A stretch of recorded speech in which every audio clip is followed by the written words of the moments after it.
Well, hello to my 40 viewers, but never mind, I'm just building it up, and I'd like to think it's the quality that counts rather than the quantity, because I've had quite a few positive responses from people that I've watched since I started doing a bit of commentary instead of the background music.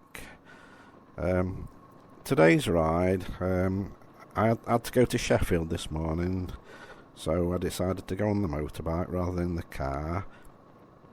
I went via the A61 and like the city route, but then when I'd finished what I needed to do, I decided to ride back via some really nice country roads.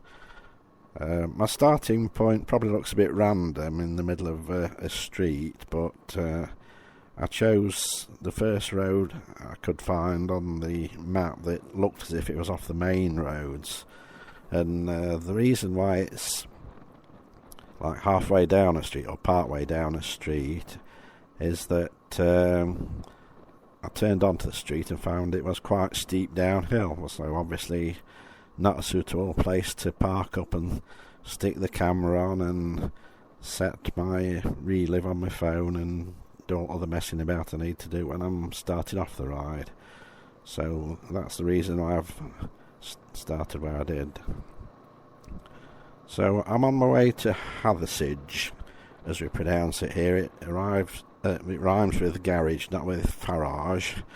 So it's Hathersage, and it's a lovely town.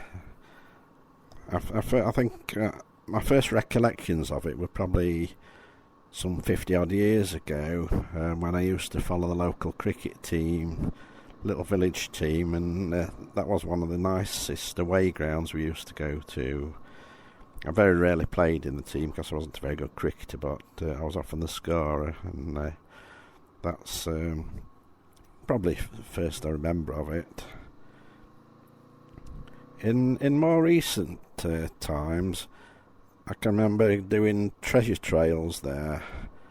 About 40 years ago, treasure hunts in cars used to be quite popular, and it must have caused chaos in some of the villages with about 10 cars keep parking up looking for clues, but in more recent times they tend to be on foot treasure trails.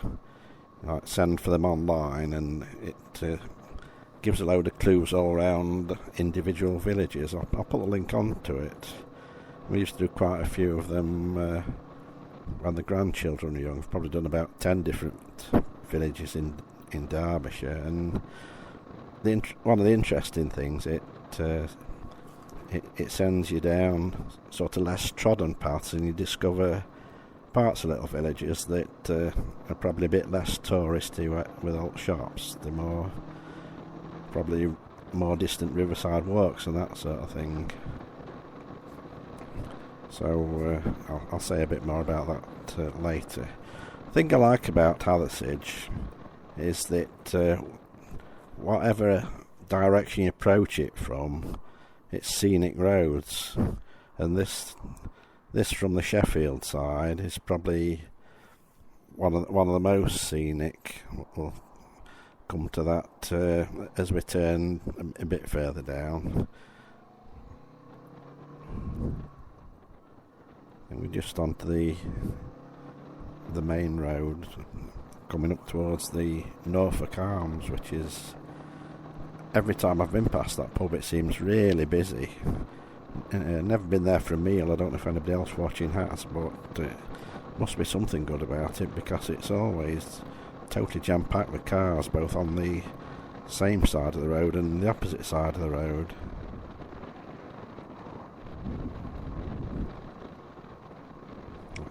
I think even those cars that just passed are in one of the car parks, but it must be quite a large place for the sort of number of cars it's got.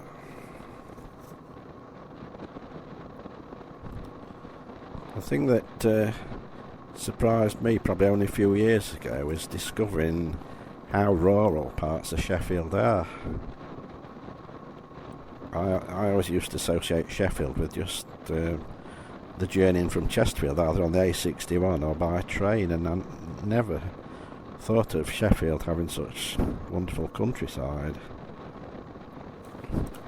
And I've put a map on just as we get to the border, and it shows that quite a bit of the Peak District is actually in South Yorkshire, within the Sheffield boundary, because I always think it was being Derbyshire with probably a bit of Cheshire on the top end of it, but I never used to think of any of the Peak District covering Sheffield.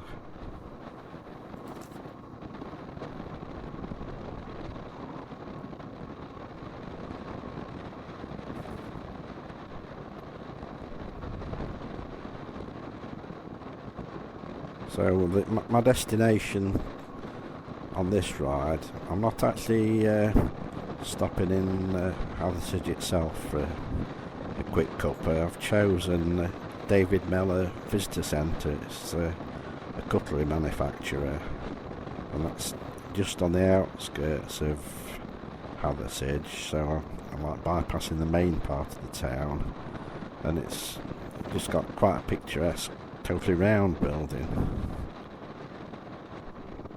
So I'm going to pop into the cafe there, and just for a quick stop. Here's the map showing the purplish area is Peak District, and the red line shows that quite a bit of it is within the Sheffield boundary. That's the red line was the boundary between Derbyshire and South Yorkshire. And I've done some other rides that sort of reinforce that Sheffield does have some nice countryside, particularly around Low Bradfield area, and quite a few reservoirs around there that really picturesque, and Low Bradfield is one of my favourite villages to visit as well.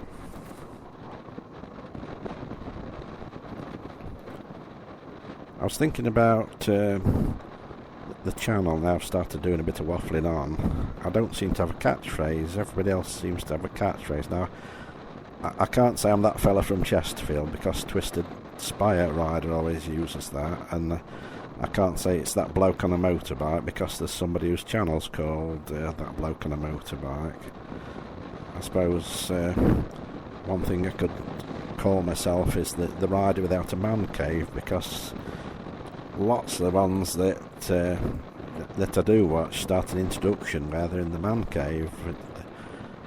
Fully equipped garage is an ideal place to keep the motorbikes, whereas mine's just stuck under a cover, which not good for it. But I've only got a little garden, so I've not got room to put a big shed up.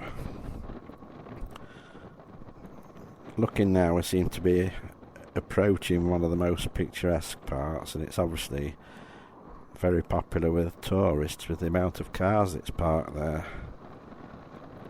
Yet as a road with scenery, it doesn't get the sort of same recognition as the Snake Pass or the Cat and Fiddle, but I think approaching from this end, there's some wonderful scenery. I've turned into Hathersage various ways off this road. There's one where the road forks to the right in a minute that takes me just about into the village, whereas if I'd carried on straight on there, it comes out at Hathersage Booths, which I don't think I've actually done a filmed ride down there, but I've filmed one coming up from the other end, so I decided to take the right fork, just here basically. And this road and the one off to the left that I've not turned onto, they've both got great scenery.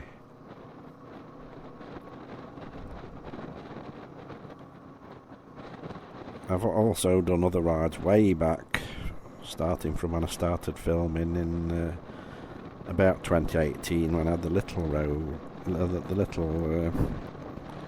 125 scooter.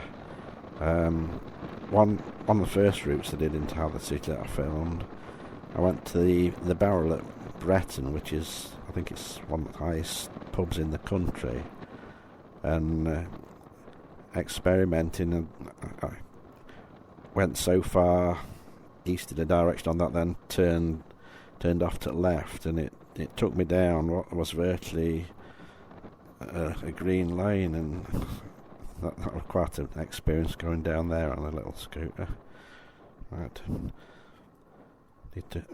I can't go shooting past these horses because it's a bit of a blind bend. Wait wait till I can see what I'm doing, because I obviously don't want to accelerate and speed up and scare the riders.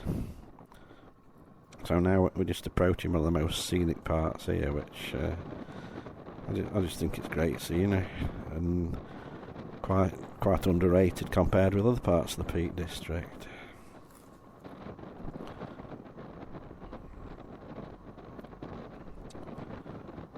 So the place I'm heading for is David Mellor Cutlery Factory, or Cutlery Sales. I'm doing the commentary retrospectively, so I just stopped for a quick cup. I didn't have a proper look round the place.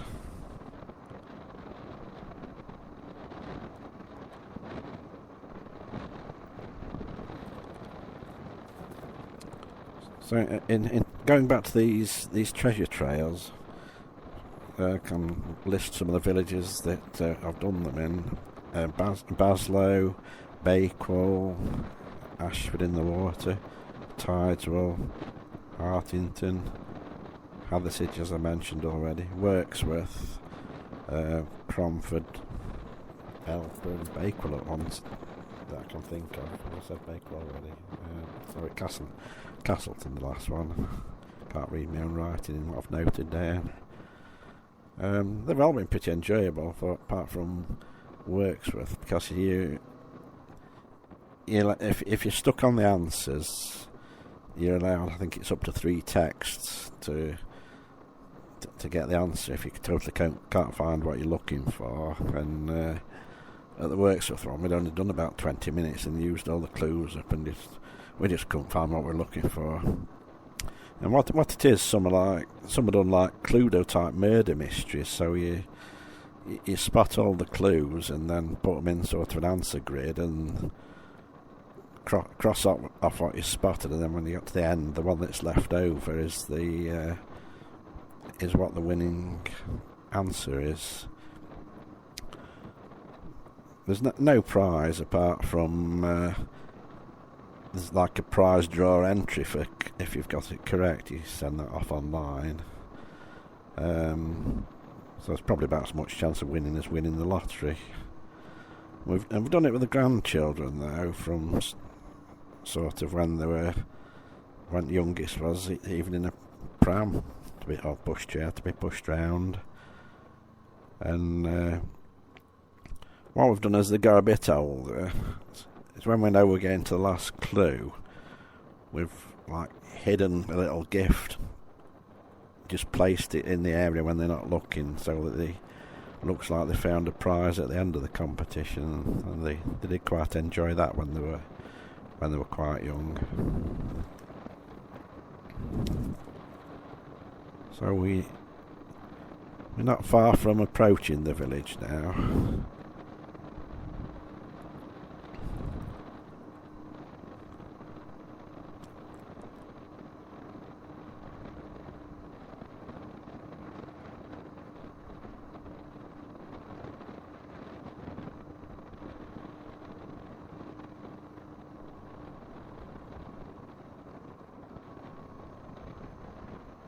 Not sure what that flag is there. Bit ravelled up, couldn't tell what it was, but it didn't look like the usual Union flag or St George flag, so not sure what that one was. We're just getting into the village of Hathersage now. Like in my last video, it's another one with nice mostly stone houses, although having said that, I've just gone into an area where there's more modern houses, so maybe I'm not in the most traditional picturesque part of it. There's a church over in the background. So another thing with these treasure hunts, there's nearly always clues walking through churchyards, and they tend to be the hardest ones to find the answer. So when I get to the end of this road, turning left. Thank you, van driver, for letting me through. I'm going to turn left at the end rather than go to where the shops and cafes mainly are. Just going to avoid the busiest bit in the centre.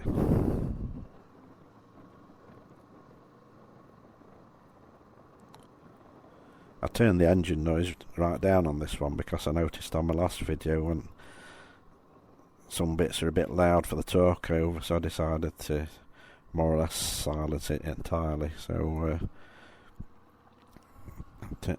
got a right turn in here, and then that's where I went wrong because I wasn't aware that I got to turn right and immediately left, so I went shooting past the junction.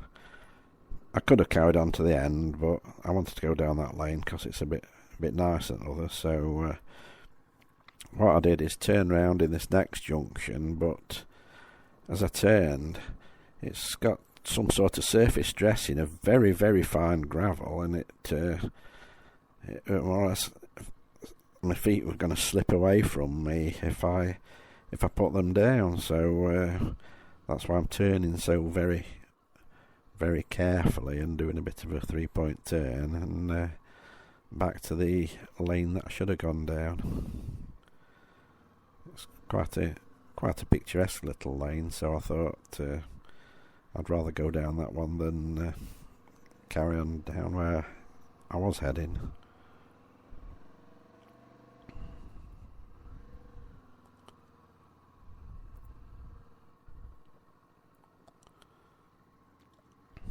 Now, like I say, I'm doing the commentary in retrospect, and I had a nice cuppa and a bit of cake, but extremely expensive, so it's not going to be on the list for the Wednesday morning breakfast club because we don't like to pay a lot of money for a breakfast. If I led them to that one, I'd soon have complaints that it were too expensive, because we're all tight-fisted lot, really.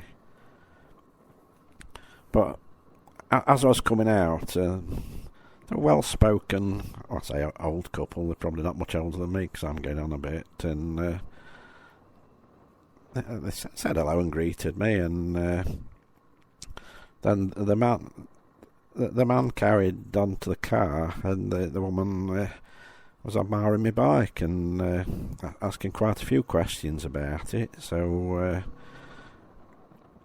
she asked what sort of bike it was, and when I said it's an eliminator, she said, "Does it kill people?" I thought, I've never thought of that, so I'm a bit lost for words there. I said, "Well, hopefully not."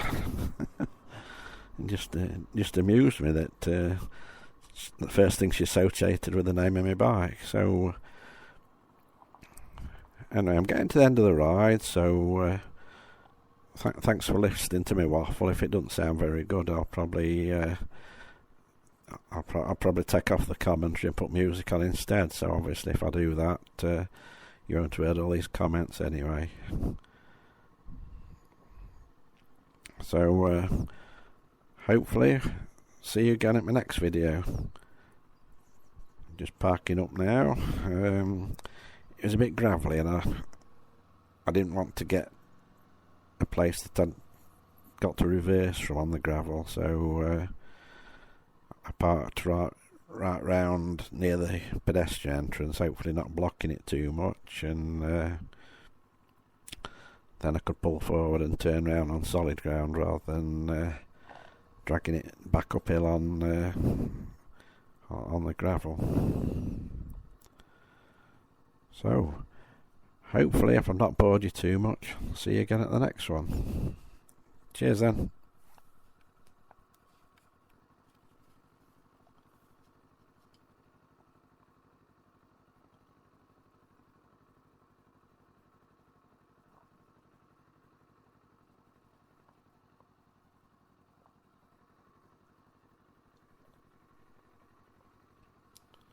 Now the route I've taken is just coming up on my Relive app.